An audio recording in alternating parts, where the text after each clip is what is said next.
everybody. This is the Vanderbilt Center for Digital Humanities, and this is the very first event in the Vanderbilt Digital Humanities Colloquium Series. My name is Mickey Kassad, and I'm kind of the coordinator of the center and of recent digital humanities programs at Vanderbilt. And yeah, I'll say just a little bit, I guess, about the center and about the program that founded it. The center was founded with a Mellon grant that was awarded last year, open just as of this month. The grant had some key objectives, and one of those was to create a gathering place and a focal place for fellows doing scholarship at the intersection of digital technology and humanities scholarship. So I'll just point out that Dr. Jane Landers, who is the PI and kind of like the genius behind the ESSSS project, which we'll all be hearing more about, is one of our faculty fellows, our inaugural faculty fellows here at the DH Center this year, and Dr. Angela Sutton, who's working with Jane and also doing advanced digital history work of her own, is here as a postdoctoral, the digital humanities fellow under the auspices of our Mellon grant. I'll just point out also that these folks aren't just core personnel in the life of the DH Center, although in the short time that we've been open, they have really become that. They've also been integral to this much deeper history of digital humanities at Vanderbilt in the form of this very project, this important and long-enduring digital archive project, the Ecclesiastical and Secular Sources for Slave Societies Digital Archive, which is the focus of today's colloquium. Just a couple of things about this project before we get started with the speakers themselves. This is a project that was really quick and really early to recognize how important digital technology, that is to say specifically digital archives and the practices of digital history, how important this could be to the hope of understanding histories, in this case the histories of African and Afro-descended people in the slaveholding Americas, histories that have been marginalized, sometimes seemingly irretrievably, and not only because of cultural or legal or ideological factors, but because of logistical factors that kind of follow from those things. So, for example, the fragility, the rarity, the idiosyncrasy, and the geographical dispersal of their most essential documents. I knew about this project before I came to Vanderbilt, long before I met Jane, not only because of this project's stature and its reputation and its kind of intellectual stamp on the field of digital history, although I'll point out that it has won just about every major project grant worth knowing about, in some cases more than once. I also had heard about it because of this project's enormous important place as a kind of foundation point, as a nexus, and an energizing force for bringing together people and conversations. I think this has everything to do with Jane Landers' tireless efforts to expand outward from the initial concept of ESSSS to create and help sustain a much wider community of interest and shared resources within this intersectional field of digital history and slavery studies. So I'm hoping, just personally, one of my selfish interests in all of this is that we'll have some time at the end of this roundtable to discuss the relationship between these kinds of complex technological projects and communities of collaboration, because I think that's really important. And as much as anything else, I think that has been one of the most important outcomes of the Ecclesiastical and Secular Sources for Slave Societies project. But before we get to that point, I'll say thank you for joining us for this, important inaugural event for us and this important gathering of all these people, and give everyone a quick heads up about two more upcoming events in the Digital Humanities Colloquium series. First, this Saturday at 10 a.m. at the Curb Center, we'll have a talk by Dr. Amanda Visconti, Public plus Participatory, Infinite Ulysses and a More Open Humanities, which is the keynote talk for Vanderbilt DATCAP 2016. And then on November 16th, here in this space, 4 p.m., we'll have a lecture by David Bodenhammer, Developing the Spatial Humanities More Than GIS. On that note, I will sit down and shut up and turn the floor over to our esteemed panelists. Please join me in welcoming. I want to return the thanks to Mickey for hosting us in this center and giving us a space for all of our accumulated materials, and we're really grateful to be in such a wonderful community and space. And I also knew about Mickey before she got here because I had invited her to come down for a digital humanities slavery conference we did last fall. Was it last fall? And when she was at Cornell, where they also have a wonderful project on runaway slaves from North America that's digital, and I would recommend it to everybody. So now we actually know each other in person and find a lot of common interests, and so thank you for having us. So we have a mob up here of ES to the fourth people, as Lori Benton calls it, because she doesn't want to go through saying that all the time. And it's generations of us. As Mickey said, one of the favorite things I could say about it is that all the wonderful people that have been part of it over the years are like my family now, and we just keep adding more, and they're training their own students, so it's sort of a generational project in this effort. And so, you know, when you get one of these grants, you have to go up to a director's meeting, and they give you like 5 minutes at most and 3 slides to say something that you've been working on for 15 years or something. And so I do have 3 slides, and I will show those real quickly to sort of set it up. And then I think we'll jump to some of the project directors, which we have here, and I'll introduce each one.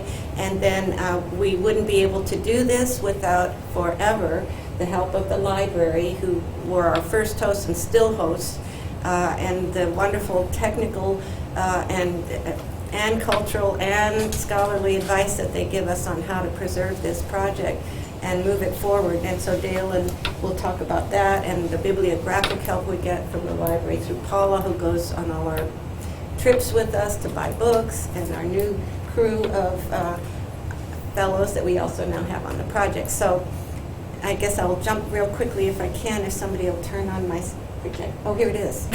Sorry. So we have sort of a homepage that you can see here. This project began in 2002 with a major collaborative research grant from the NEH, and I had to have 2 international project partners. So one was Dr. Maritza Suarez on the right here at the end in Brazil. Another was Dr. Paul Lovejoy in Canada, who's an African scholar. And that's how we launched. And I thought it was going to be a one-time deal, and instead we just kept going, finding other little pockets of money for a while, smaller pockets, and then some British Library Endangered Archives Program money, which I'd be glad to share my project models with you and help you and write letters of support. That's what we've done to spread all of this as far as we can. And then subsequently, I joke, well, we got the wonderful Mellon grant that Mickey told you about, and then these two forced me to apply for an ACLS and an NEH, and they did a lot of the hard work that helped us get the last 2 big grants. So right now we're managing 3 major grants, which will hopefully help us advance a lot and add to the project. So that's our website, and others will talk about it, but you can see we started in Brazil and Cuba, then we added in Colombia, and we've all been out in the jungles fighting the narcos for some time, and then finally Spanish Florida, which are the oldest records that we have for the United States from the 1590s. They're not only African records here, which is our focus, but indigenous records, Chinese records in Cuba, and so on. So you find an assortment of people in these records that we document. So they go from the 16th century to the 20th. And we're now doing a lot of other added features that Angela and Kara can talk about later. So I think I have 2 more slides then maybe.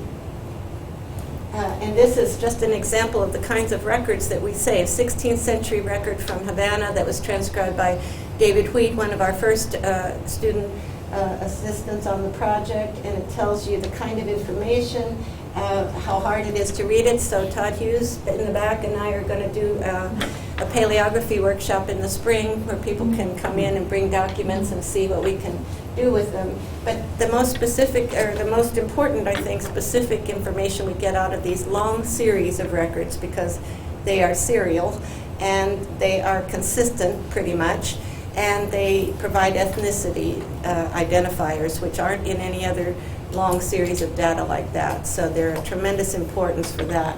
And so then the next slide is, we also, one of our commitments is to train students in all the countries we work in to do the same kind of work. So graduate training has been one of our main missions. We take equipment down, and then our photographic genius, David, and our what would we call it? The way you list it for the British Library, what would we say about that? I forget. The what? How you list it. The metadata. Metadata. Metadata. Our metadata GNets, we do these workshops. And so you can see the students that are trained in the various countries, Colombia and Brazil. And here's one of our associates in the church in Cuba, in Havana, that David also trained and then left the equipment. And then Felix has sent us a lot more data that David just brought us back from Espiritu Santo, which was a black church founded in the 1600s and very important for our history. And then one last slide, maybe. And this is just some of the planned enhancements that with these grants we hope to do. And you'll hear more about that from Dale because he's the genius on all of that. We just got back from Cape Verde this where were we, August, I think, to look for the oldest records that are off the African coast that will bring the trade over. And we plan 2 more trips in the summer to the Dominican Republic, the oldest on this side, and to further down the Magdalena River in Colombia, where the gold mining was profitable, and so there are many big churches, and it's all African labor and rowing and mining. So those are our next steps to look for new information, and we're always about strengthening our collaborative networks and we've written into these grants another DH slavery conference at the end of these grants, and one of our other outreach efforts is to bring in the HBCUs in the area and train them also to do preservation work too, so Tuvalu and Fisk and TSU and so on will be coming over at the end of that, as well as our network of other digital humanities specialists like Paul Lovejoy's shop up at York. They have a big, huge one now. They're working on expressive cultures of the diaspora. And NEH with Michigan State University through their great big matrix lab. And who else is? Pittsburgh has just written us into one for their big global. So everybody is mining this data while we go out. Our mission, our primary directive is preserve, and then other people can use it. So that's all I'll say. And maybe we'll just go this way. So David LaFevor is an assistant professor at University of Texas, Arlington, who is a graduate of Vanderbilt and has been on almost all our projects, I think maybe all of them, and has just now won his own great big British Library Endangered Archives project for Cuba, for the 7 oldest cities in Cuba in the South Coast. So David. Thanks. Thank you, Jane. This is, of course, made possible through your work and efforts, all of us up here. I'm going to say a couple words about the project in Cuba. I'm going to time myself because I'll get involved and keep going. I have several slides, but I speak quickly, so I'll get through them in 5 minutes. We are right now in the 2nd summer of this project. Started out with a seed grant, which I encourage anyone to apply as a project that might work. They give you about $10,000 and you go down and simply find out what still exists and make catalogs, and then you use that to apply for the larger grant from the British Library.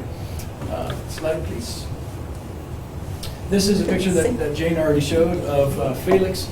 These are some of the documents in better condition than the majority that we work with in Cuba. These are actually kept off the ground in a cabinet that's closed and that's secured. So this is, you can see the bars in the window, this is safe from theft, which tends to be a problem in Cuba. The value of some of these documents, the word has gotten out. And also safer than most from the elements. These windows closed, it has a decent roof. So this is an ideal picture in many ways, and the conditions are superior to most of what we deal with, especially in smaller towns on the island. Slide, please. These are 3 of my grad students who came down last summer from UT Arlington. They will probably, hopefully, extend these projects in the future. They're all involved in digital humanities. Some of them are computer programmers and also historians. It takes some intrepid individuals to do this, especially in the summer in Cuba when it's over 100 degrees and the confines of the church tend to get pretty humid and hot, so you have to constantly guard against dripping on the documents, right? The more unsavory parts. Slide. This is just briefly, won't go through all of it, some of the information that we're taking from the documents. Not only in the churches do you find what you would expect, baptismal records, death records, conversion records, but you also find recognitions of legitimacy, people recognizing their children 10, 20 years down the line for purposes of inheritance. And this is, of course, how you can kind of systematize mining the data, because we don't have character recognition that's good enough yet to read old paleography. I think the Germans are leading the way in that, so hopefully they'll get there soon, make all of our work a lot easier. So these are just some of the church documents that you find. Next slide. But the other documents that are unexpected that we found all over Cuba, and of course since the 1960s it's been very difficult for American researchers to work in these sites, especially kind of off the beaten path. So every time we go into a church in small to medium-sized towns, we have no idea what we're going to find. We know we'll have the formulated documents of the church, but given pirate attacks, given natural disasters, there have been accumulations of documents in sites you wouldn't expect to find them. In some cases there are whole towns that have been destroyed, and you have to read back in travel logs from 150 years ago to find out where these towns were. So it's literally the only proof that these towns existed. So hospital and charity records, medical records from the 18th century in some cases we found in churches, cabildos de nación, right? So African ethnic organizations, religious brotherhoods, factory and agricultural records. These are things you don't expect to find in churches, but we're finding them by the wheelbarrow load. Documents on religious syncretism, so the church's efforts to control or stamp out, especially Afro-Cuban religions. Records on contraband and piracy. Inquisition records in some cases, especially correspondence. Historical and geographical wildcards, we call them. So we found memoirs, diaries of priests. In one case, in a church, we found the secret correspondence between a priest and his lover. That, for some reason, probably unbeknownst to him, was preserved. Next slide, please. This is the condition of, I'd say, probably half of the documents we're dealing with. Again, worms, humidity, misuse. You know, when people are dealing with day-to-day survival, this tends to be abstract, right? The preservation of these types of documents. Next slide, please. Just again, this is Felix, who's our main partner there, who's going to work with us now in traveling to various sites in Cuba. He's probably the best example I've dealt with. He won't accept any money. He certainly could use the money for his family, but he's so passionately engaged in this project that the only thing he wants is to be able to travel and see his own island, which he hasn't been able to do yet. So he's going to accompany us as we go through all of the oldest sites on the island. On the left is a workshop in Paraíba in Brazil. They have a lot better kind of material conditions, obviously, to do this work. Next slide, please. One more. These are the sites where we're working in Cuba. These are the Siete Villas, the oldest towns, all founded between 1510 and 1530s. Havana's 500th anniversary birthday is coming up in 2019, and this is the path that we've traveled. Recently, Baracoa, as most of you know, was slammed by a hurricane. And I just got word about 2 hours ago that the documents are safe. All the people are safe, first of all, but the documents were preserved even though the majority of the town has been completely wiped out. The oldest city in Cuba. And one more. So these are the sites where we are expanding in the future, where we have partners on the ground. We'll be working here over the next 2 years. When one town finishes with the photographic equipment, they send it on to the next, and we go down and do the workshops. So if any of you are in Cuba in the next couple of years and overlap with us, we can always use more person power to get these projects off the ground. And that's my time. Thanks.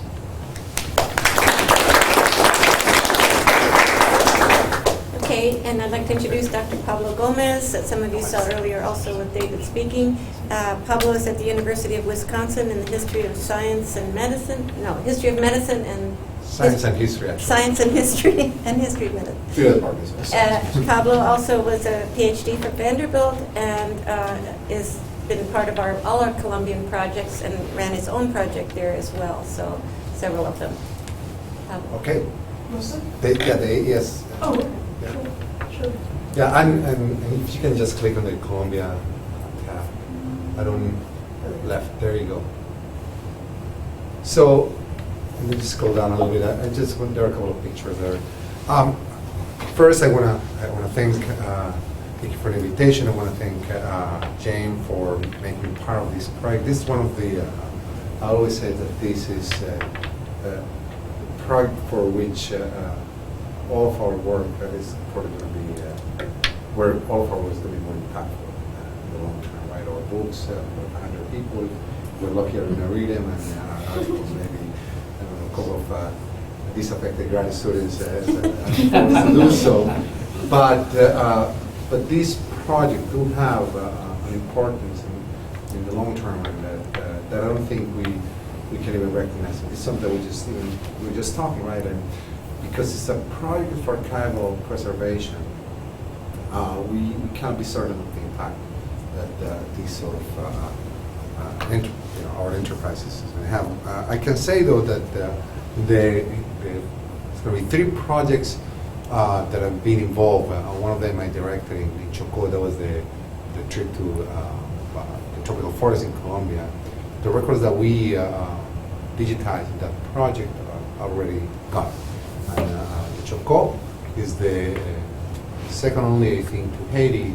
Is perhaps the place with the largest concentration of people of African descent. For most people in Colombia, it doesn't really belong to the country. So it's a part of the country that people do not recognize as such.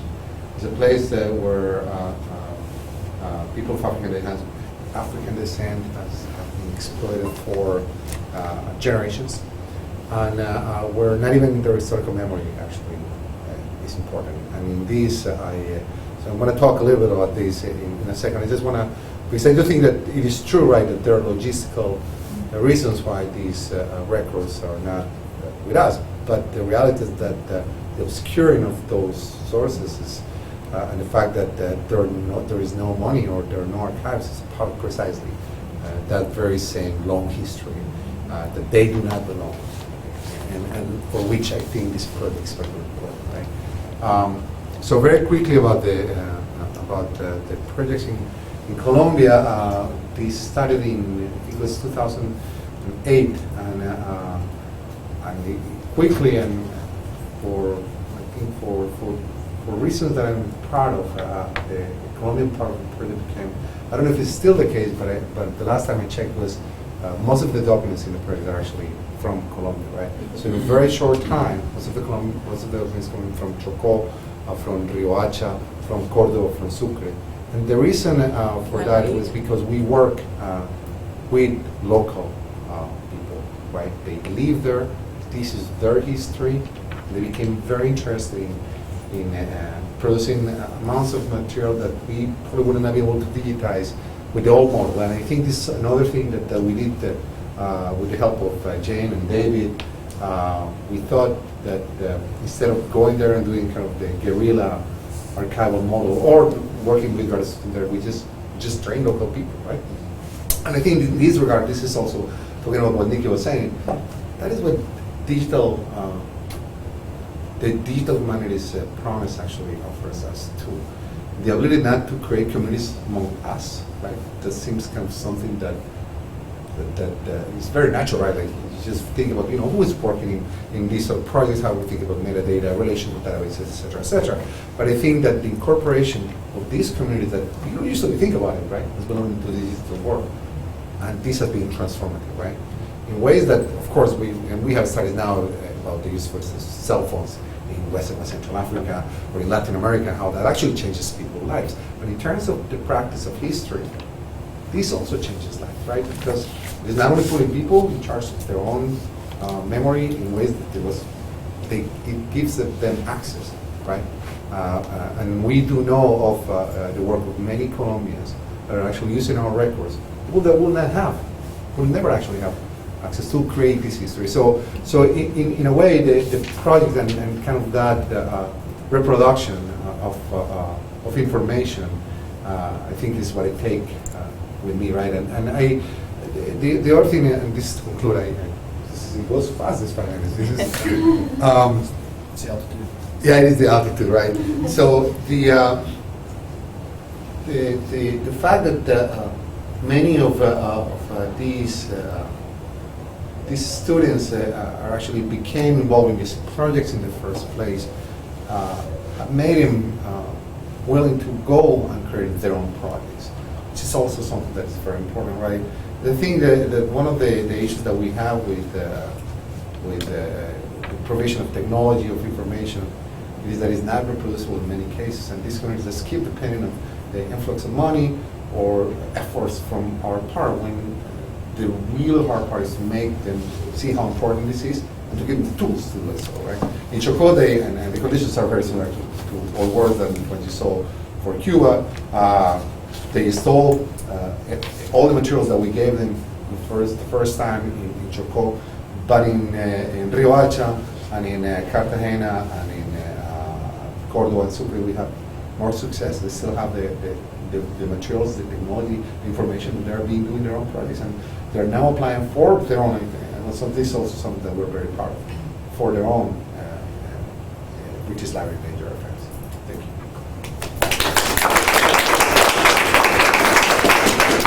And I'd like also to introduce Dr. Maritza Suarez at the far right, who was my original partner in the project to begin, and we've been partnering ever since, and we're going to try to kick in 2 new ones while she's here this week in Brazil, and also she's trained many students in this project. And Maritza, would you like to say a few words about it? Thank you.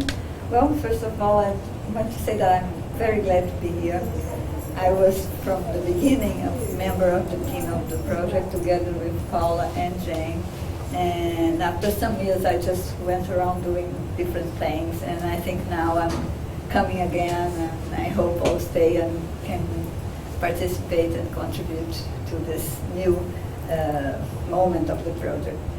So actually, when we came from the first round of the project, the first experience we had was exactly in Brazil and Rio, because I already had my students working in the archives there. So we had a kind of training, an experience that what would be the project in Rio, in the archive of a small municipality in a poor suburb of Rio de Janeiro. So we went there. We had at the time, I always tell people, and people sometimes don't even believe, we had a CyberShot 3.0. We had a memory stick that we could shot 50 images, and then we have to stop and download it. Okay, so that were the conditions we begin building this project. And the idea, and we had I at the time, before we get the money, that I had very, very small resources. So I wanted to do something that could be done very cheap, because we wanted to spread it, and we cannot spread something expensive.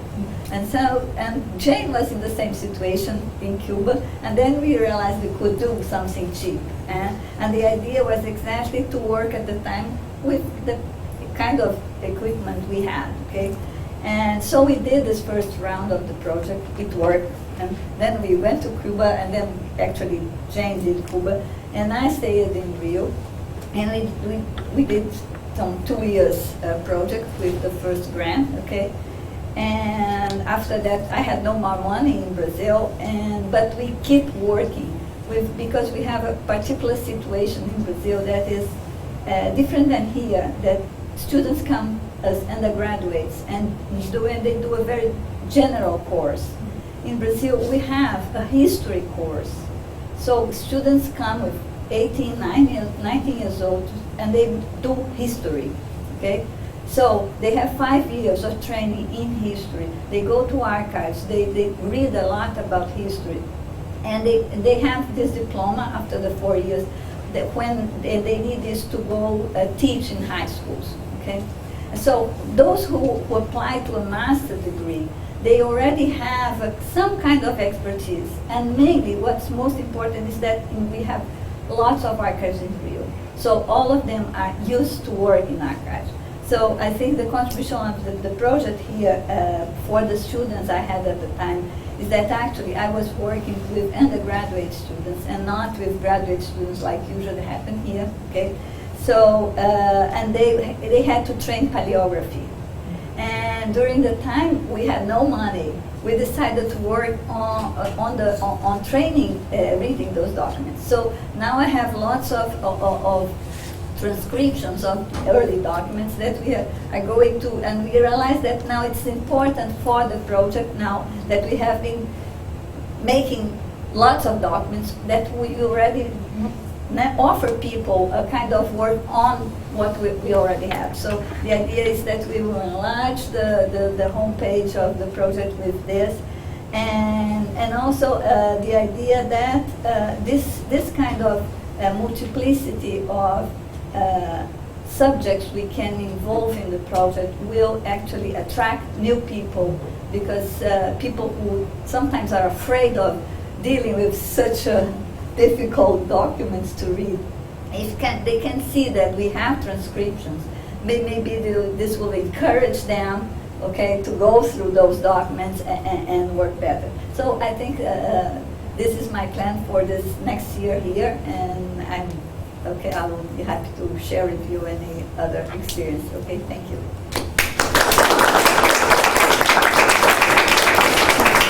Well, maybe now, I don't know who would like to go first, Dale or Paula? Well, okay, Paula's been with us since the beginning too.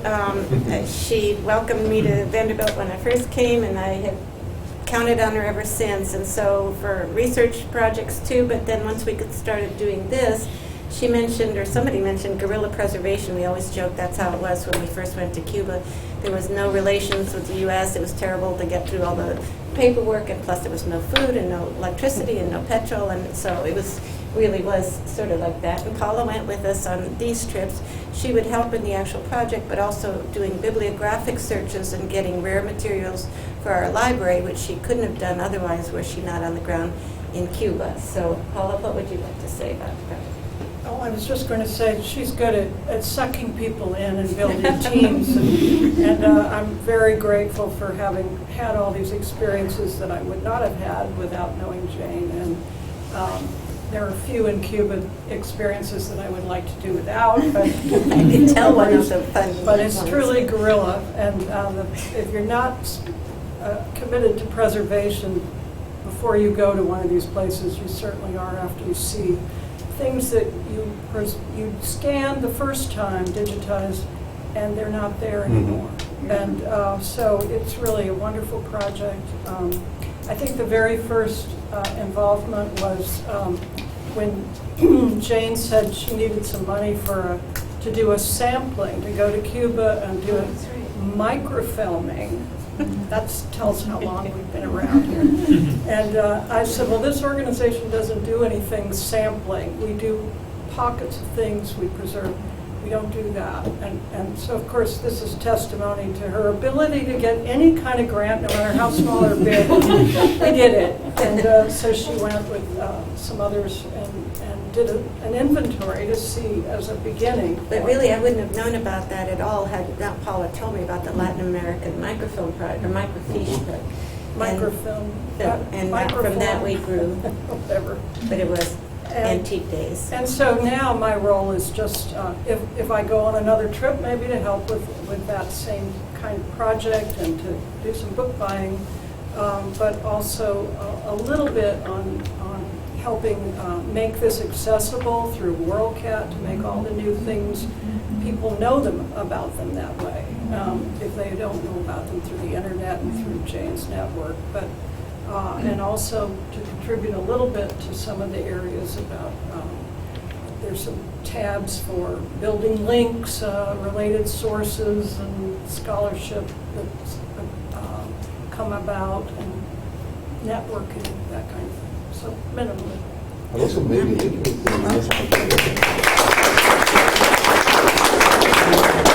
And now I'd like to introduce Dale Poulter, who's the genius from the library, who is transforming us from those old antique days of microfilm with fingers in the images and so on, to a brand new platform, which was one of the bases for these two new grants, because we were talking about how antiquated we were. We're always afraid something's going to get lost from, the weird way in which we provided it to them over the years. And so Dale's been really getting us into shape and finding out what we have and transforming it, and you can tell it more intelligently than I. Well, I have not been at the beginning. I started much later, but it was really nice because I don't have to go out and worry about getting shot at. I can just sit back and enjoy working with the documents. The project started with very few documents, and the system was built for that, and there was a limited amount of metadata for that, so discovering it was a little bit more difficult. With the new system, we're hoping to expand, in fact we are expanding the amount of metadata that's available, increasing information, including the geographical coordinates for the locations to allow easier location of finding out where these documents really came from. And that's one of the great things, when you get to see where all these documents came from, and we get to do what the libraries are meant to do, and that is preserve these documents forever and make sure that they're preserved. The new system will allow just a lot of additional functionality, including group sourcing, so that if as we move further on, we can have other people help with doing that, to adding documents. I can see, at some point, people could go and they could upload there if they have a good internet connection. That's a restriction. But just so many new abilities. The new ability will allow you to easily treat a volume as a volume. Early on, it was treated, each page of the volume was sort of separate, where we are pulling the documents together, the volumes together as single packages, so that as people want to utilize these and as they need them, it's easier to pull all of those together at one time with the metadata as a single packet for sharing. And the metadata then it can also be extracted, utilized for uploading to various systems to where it can be further disseminated, so that it doesn't have to sit all here, but the information can be shared and easily recovered from different locations. The system started, as I said, with fewer documents. We're at over 1,000 volumes at this point that have been preserved. And looking at those documents, you can see really, I'm sure some of these, once you scan them, they were gone because they were falling apart in the scans. So I'm very fortunate to have the opportunity to work with Jane and others on the project, because this is what the libraries are for, and it's wonderful to be able to do something that that this doesn't exist anywhere else, and that this document, this image that we have, you can't get rid of it because it is the only copy of this, the only piece of this history that exists. Thank you.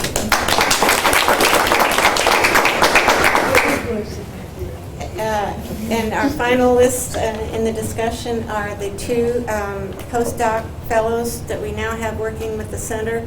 Mellon is Angela Sutton, Dr. Angela Sutton, that Nikki already introduced, and soon to be Dr. Kara Schultz, who just turned in her dissertation, will be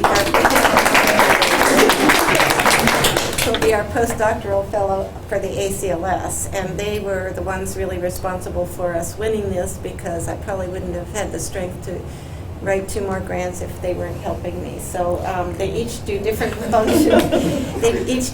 functions. Angela is the whiz that learns all the technical stuff, and Dale and Todd have been training both of our postdocs in all sorts of wonderful technologies, plus all the ones offered at the library now. I hope everybody will take advantage of those as well. And so Angela's taken on the primary responsibility for that kind of work. And Kara, who has been writing her dissertation, will soon be doing more of and has already done a lot of the translations for the Spanish and Portuguese records, since she works in Angola and Brazil, as well as in La Plata. So how would you all like to start? Who goes?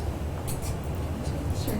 I don't have too much to say that's not additional to what's already been said. I've been a part of this project since 2012. And I really owe a huge debt to Courtney Campbell, who is now a professor at the University of Birmingham in England. She was the one she worked on the project starting in 2008, 2009, and directed several of her own in Brazil.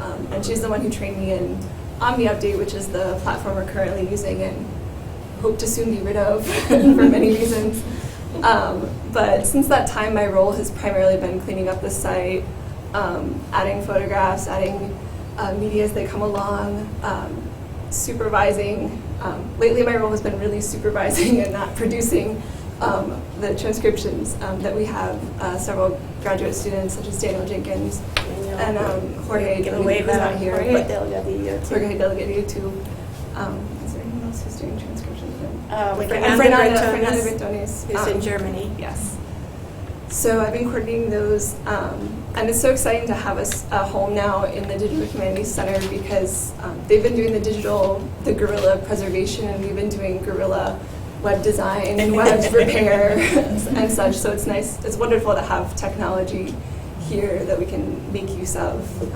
So I'm really excited to be here and be full-time, half my time working on this project. So. Angela? Great. So what first attracted me to this project when I was a grad student working with Jane was that I work in Africa and the Caribbean, and it's so frustrating always how little access people who work in the Global South have to their own history and their own resources. Everything is hidden behind paywalls. I could access everything, they couldn't. We go to conferences and we try to share as much as we can, but ultimately there are giant gaps, and I just any historian would just rage at that, right?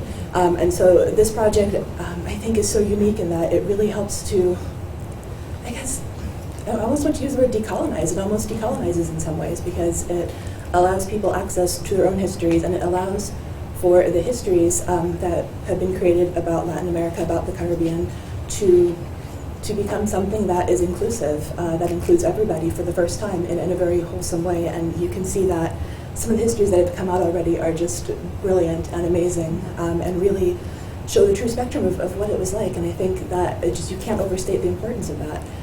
So when Jane allowed me to start working with her website, I was just incredibly excited to learn as much as I could so I could get on the ground. So I've been working with the Center for Second Language Studies and the Office of Scholarly Communications, and then people here at the Digital Humanities Center, and then with the library people as well, trying to learn just as much as I can to help make the site as user-friendly as possible and to help make our documents as accessible as possible. And so we've really been brainstorming the ways in which we curate everything, so that we curate in a very smart way so that we can help guide people to the right kinds of questions to ask of the material so they can get the type of history they want out of it. I've also been working with just trying out new things, like we just recently got Abby Fine Reader, so we're going to try to see if we can get more of our things transcribed a lot faster. We've got a couple of typed documents from Cuba, and a couple of others where the handwriting is pretty good. The clerks were on it. So hopefully we'll be able to use that as well and just get those transcriptions out faster to encourage people who are intimidated by the paleography to make use of some of that stuff. Let's see, I've also been working with Maritza this week. It's been really nice to have her here from Brazil because I've been able to go through all of her things from Niterói and look at how we're going to map it out, how we're going to make accessible each church and put together the church histories. She's asked her friends to just go out and take pictures of all the churches and the ruined churches from where our documents originally came from so that we can put them together with the help of Tide. We can kind of start geo-rectifying older maps and stacking them onto newer maps and allowing people to really get that immersive experience that is so necessary when you're working with historical documents, because we're not just a dump for information, we're a website that is designed with the historian's kind of heart and soul in mind, right? Like we really think about how we present this information and what other things need to go together with the information so that people can make the most use of it. And so I've always tried to kind of keep that in mind, and it's been really a wonderful experience being able to do this also full-time.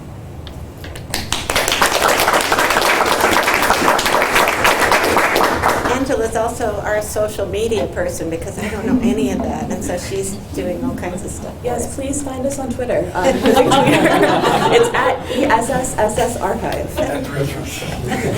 You know what Twitter account? She does. I don't know. Excellent. That'll give us access.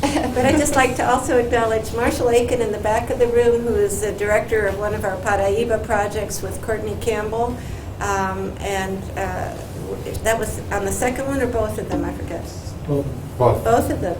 So Mr. Brazil, he is our Brazilian expert here now, and Courtney has a wonderful new job in England now, but is still part of our project, updating a lot of the materials that she collected. And I hope we have some other people that we're going to pull in as well. Daniel's been doing transcriptions of some of our Spanish stuff. And we do want to keep people in the pipeline. And as Angela said, a lot of what we are proudest of is democratizing the knowledge that people who have no access to travel, like we're so spoiled, and if they can get to a computer somewhere, they can access all this. And then the other part is training locally. I think those are, and making sure this stuff doesn't totally disappear. And as Pablo said, we get surprises all the time. We found in some of the Florida materials, which we should have had a long time ago, and you have to work through all the politics of getting access. But when we finally did, we found a document in there from 1509, which is long before Florida was discovered. And as we tracked the route of all these documents, it really had been sent to Cuba and then returned to Florida accidentally, being mixed up as it It was part of the, when the bishop from Havana moved his archive to San. Yeah. But it had gotten mixed into Florida materials and came back to Florida. But it's 1509, which is the earliest one we have, and it was an entrada into what is today Haiti. On the left were the names of the indigenous people being baptized, and on the right were their padrinos or madrinas, their godparents. And so we have the oldest record from anywhere in the Americas that's preserved right now of this sort, and also the oldest for the U.S. So we hope everybody will try to use some of them. And there are things being produced, doctoral dissertations and articles, and so we're trying to track those and get them up as well. But let me quit talking and see if anybody has any comments or questions or for any of the panelists. Yes, Tom. So,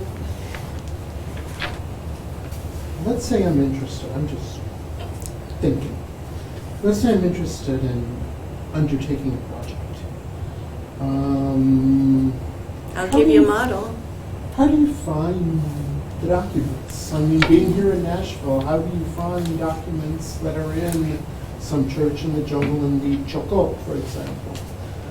Well, a lot of it was guerrilla preservation. We'd show up. We sort of knew the format for the church records, and it's weird that I'm all of a sudden a religious historian, but they are serial and they are sacramental, so they're kept as well as any could be kept, and so that's why we started there. But at the same time, this goes back to what we were talking about before. I think you need to involve the community where you travel. It is impossible not to. You don't know where these archives are. Access is impossible if you don't know the people there. For instance, the Chocó project started actually. It's an event not too dissimilar to this. It was an event on archives in Bogotá that I tried to present, right? When I was kind of first starting becoming interested in this. And it was people from Chocó who came to me like, listen, we have documents there that are basically disappearing. Are you interested? So really, you need to be there. There is nothing. Nothing replace being in these spaces as much as we do have now. And this is something to be said about the visibility of the project and kind of those networks. We have requests, right, that just come because the project became visible from communities in places in Colombia, in Brazil, and in Cuba. But at the beginning, it was impossible. And for church access, it's impossible if you don't know the people. There are some spaces in Cartagena we haven't been able to. We have the materials, we haven't been able to put them up. After, what is this like? This is the 10th anniversary when we actually took those documents for the first time. And people are giving us things that we aren't even part of the project, but they're worried about preservation because the most important slave trade database has gone dark, David Eltis's Emory project. And so now people are worried, and thanks to Dale and the promise of the preservation here, people have donated. So we have 18th century baptismal records from Angola that we're not allowed to put up, but they're here for people to work in. From Cartagena, we have to tell Jose to give me that slip of permission. But people are interested, and we'll share any of the models with anybody who does identify some places to work, and we have. And if you go on the British Library Endangered Archives Project, they have a map where you can see all the projects around the world. It doesn't have to be what we're working on. It can be music, it can be oral, it can be visuals. It depends. You have to make the argument that it's endangered and that they don't have the resources to do it themselves. And otherwise, so that's another way in which we've collaborated, is giving our models and writing for everybody. A quick thing, just a quick thing about the big difference that we have, for instance, with the endangered archive projects, that they require, one of the things that you need to sign is that it's open access. And for a lot of the stuff that we have, and that is probably something we can discuss, right? We accept and we are doing this project precisely because we think, as I said at the beginning, it's something we have discussed with Jane. We don't know what is going to happen with these materials in 20, 40, 50 years, 100 years. We hope that there is a commitment, right? You also need resources for migration, technological migration. And that is what we're doing. this is, in the end, is a project of preservation. And a lot of the projects are just trial and error, literally. So you go where you think things might exist, you get a seed grant for $10,000 with an educated guess. But some of the cities I've gone to find documents, there was nothing left. You walk away with nothing. Yeah, walk away with nothing occasionally. But you always get a lead, and that's, you cross it off the list. So you say, well, we know that entire region, 400 years, is basically lost. And that's the depressing part of it. And you get to know the people, right? Yeah. And you get leads, and you That's say, true. well, I think those documents are 4 towns over. Now, there's no logical reason why they would be there, but you have to be on the ground to question them and do that. I do have a question. Early in my own graduate career, I was looking at some of the records, earlier material related to Cuba, just because I'm interested in Black brotherhoods and Illuminatis. And so, because these records are qualitative, right, they're baptismal records, one of my questions is, and I guess they're organized by geography and date, so city and date, is there the potential, or has it changed since I've used it, where there is a different kind of indexing or searchability? Because one of the problems I have with my own data set is that I'm looking at 1851 for baptisms. And if I see a confraternity leader, right, the only way I get to see him again is if I randomly see him again in 1852 because he is a godparent for someone else. So one of the things that is sort of the next step for these projects, I guess, is building in searchability. So one of the exciting things, I was just doing like a Google search of a organizational president for my confraternity, and well, I will say this was like the 20th century. I work on the late 19th and 20th century, but there was a hit from the Abbott collection at the Chicago Public Library. So this name search could put Abbott and this confraternity leader, who was a confraternity leader for the Rosary Brotherhood, who established a school in 1907. So I guess what I'm pushing for, or hoping to see the next stage for all of these projects, is indexing that can help us see people who are repeating up or showing back up multiple times, and also the gender piece. When I'm working in ecclesial archives, I can often see men, and I can search marriages by the last name of males, but not by females. So as people are sort of thinking further out, I just would hope to have certain issues of indexing and searchability be on the agenda, so that the social networks that are there, which are absolutely there, can be more easily taken from these data sets. So. There are a couple of projects that are already starting to do that. The one at MSU, BARDS as well. BARDS, tell her about that one. This is by Jorge Philippe, who's a Cuban scholar, who's in the U.S. now, and his partner, I can't remember his name, Gertrude. He's out now, so it's just Jorge Philippe now. And so they've been mining baptismal record databases and coming up with ethnonym databases, names, dates, places. And so I think, personally in the future, as I would hope that we can get collaboration from people who use the documents when they have done with them and they have published what they want to publish, that they leave whatever databases they create for their own research. I mean, that's one of the ways that we can continue to kind of grow it. But it's going to take just a massive effort of crowdsourcing until we have character recognition for the documents. Right now, we joined them. They came to our DH slavery network thing last time around, and Jorge Philippe is a graduate student, but had worked a lot in these records in Cuba, and now he's becoming an African scholar under Walter Hawthorne at MSU. But his project was what you're asking for earlier, where they highlight things and pull them out and create charts and graphs of everything that they have found in those documents. So we now are in a proposal with them to NEH where we continue, our directive is to save, and theirs is to mine and do the kinds of things you want. And I hope more people will also do that. And also part of the grants that we wrote, we did promise that we would kind of overhaul the database to make it more modern. Because when we started, 14 years ago, there just wasn't that infrastructure, and so it's not searchable now. But DL is working really hard with us to help us transfer everything over into SOBAC. And by doing that, then it could be more interoperable with other things. So like in Pittsburgh, they're trying to make a World Gazetteer where they'll extract all of our information, all of our metadata, and make that more searchable. So our first mission is always going to be preservation, just going in and finding things and putting them up before they get lost, before they get destroyed. And then hopefully with our overhaul, we'll be able to make things so that other people can take from them and use our information to kind of make it more accessible and usable. We definitely are adding indexing. We're adding serial field for indexing and searching. Ideally, as we grow and as more things are transcribed, we will actually have that keyword searchable, and we can link to the other sources also. Currently, the new system we're moving to is not Google accessible because we don't want to give them half a project. But it will be able to be. It will be harvested by Google and will show up on Google soon. And so all of these. So we're not there yet, but I think with all these other projects and things that we're changing here, I think it will be there.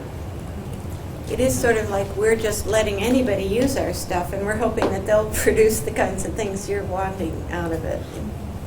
Can I say one Yeah, thing sure. real quick Anybody. about that? Because I think it's part of one of the larger conversations about these type of projects in the field of humanities. The sort of frameworks around which we construct knowledge, right? And one of the problems with, and I totally agree with you, right? This is actually increases the capabilities of for accessibility of the material, but in a way, it has a danger too, right? Like when one kind of depends uniquely on for instance, searching or transcribing specific terms or in databases around specific frameworks, because obviously that obscures. And that has been traditionally the work of historians, right? And so in a way, I'm also happy that part of the project has been focused so much in preservation, because as Jane said, that it actually allows for this kind of work. I think it's very important, right? But also leaves the sources there for possible different epistemological approaches to the actual sources themselves. I think that's important. We all depend on databases, but I just want to see the document too. You might ask different questions at different Correct. times. And different questions produce different data. Yeah. Hi, yeah, I'm glad that Can everybody introduce themselves so we get to know each other and collaborate more? My name is Nathan Dawes, and I'm in the Department of French and Italian. And I was really appreciated that you made a big point to mention accessibility and sort of not just accessibility within the United States, but within the Global South. And I'm wondering, sort of more on the tech side, what's being done to make sure that the platform itself has a download speed that's not, right, like some people in certain countries in the Global South, Haiti where I work particularly, you have to go to internet cafes and pay money in order to use the internet, and the download speeds are slow.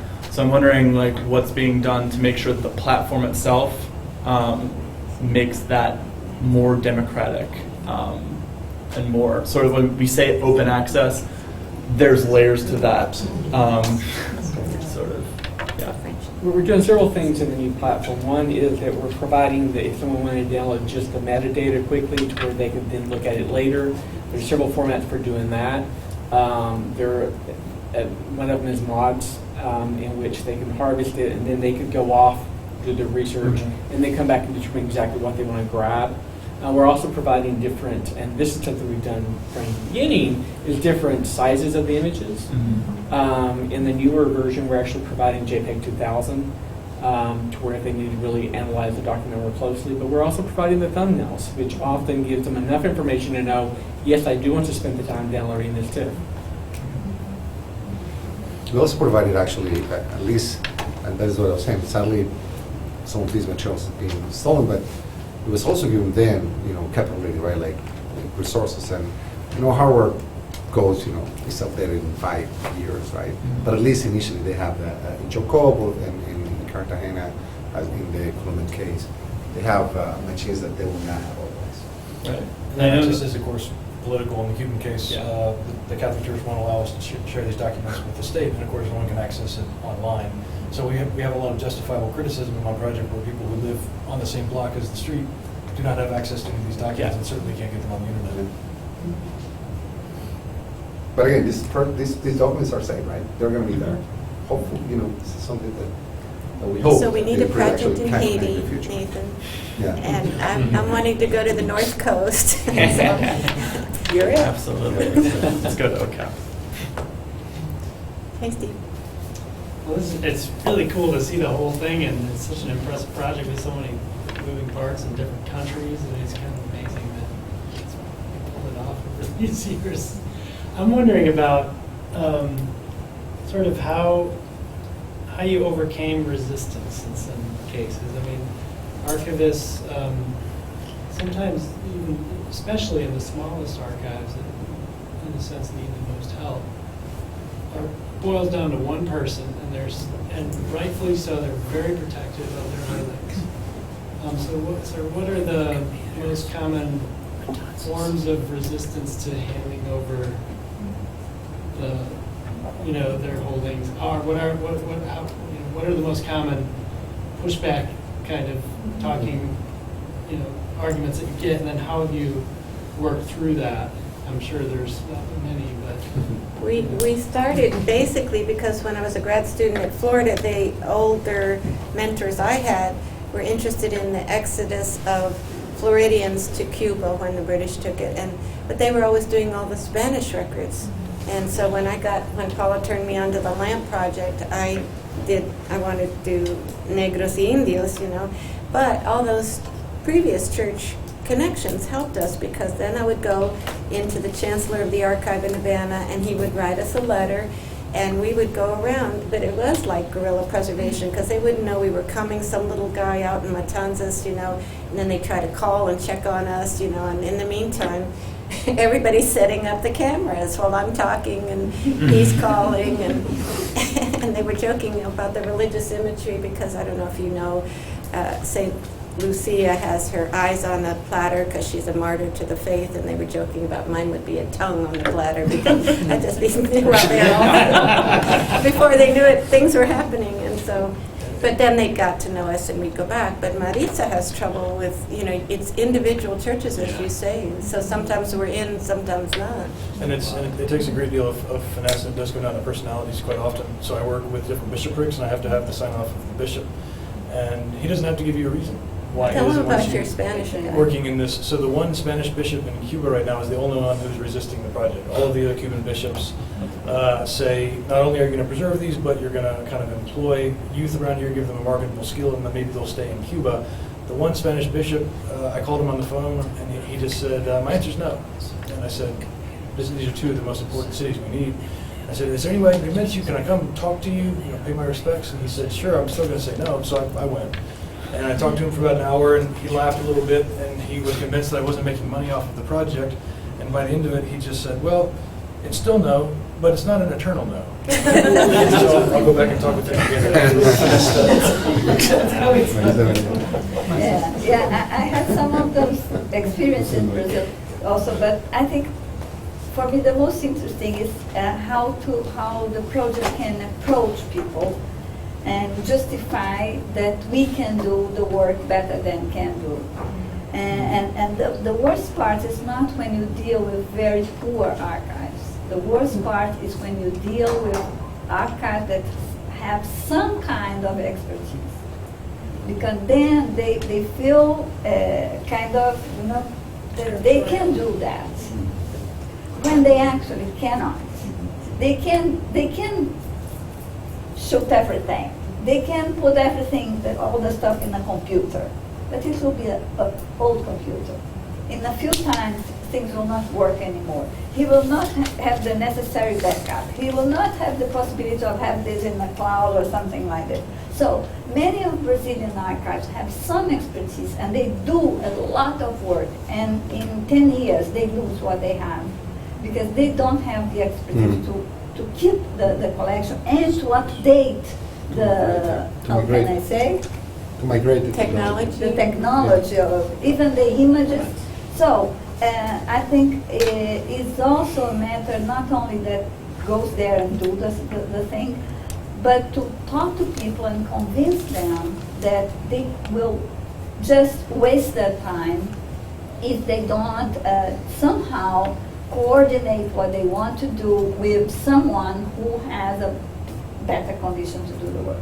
So after the first archive we worked in Brazil was totally poor, and they allow us to do whatever you wanted, okay? And then they never gave us the authorization because they allow us to be there, but they were, these crazy people, they're not doing nothing serious, okay? So we did the work, but we have everything, and I'm still negotiating for having the authorization to because the day the guy authorized me to do, he didn't even know what I was doing. When he really realized that, I'm talking about the bishop, okay? When he really realized that I was taking all his stuff to the United States, let's think about this first. Okay, so it's 10 years of negotiation. I think now he will give the authorization.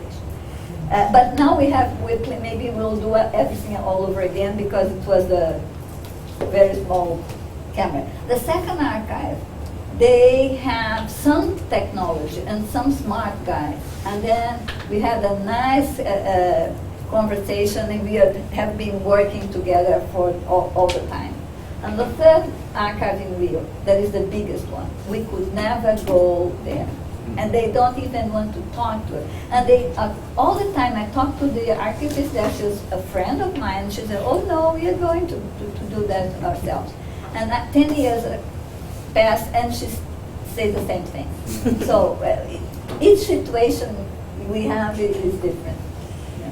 Well, it's getting to be, I'm sorry, one quick question, and then Paula has one final thing, and then I think we're going to have to close. Thank you. Yeah, I just was really curious about the idea of theft that came up. Yeah, we've been stolen in Brazil too.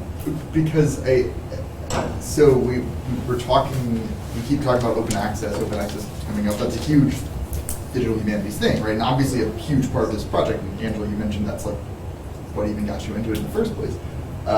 And if I understood you correctly, which maybe I didn't, but the sort of part of the theft issue is, right, word gets out that, these things are valuable, people are looking for them.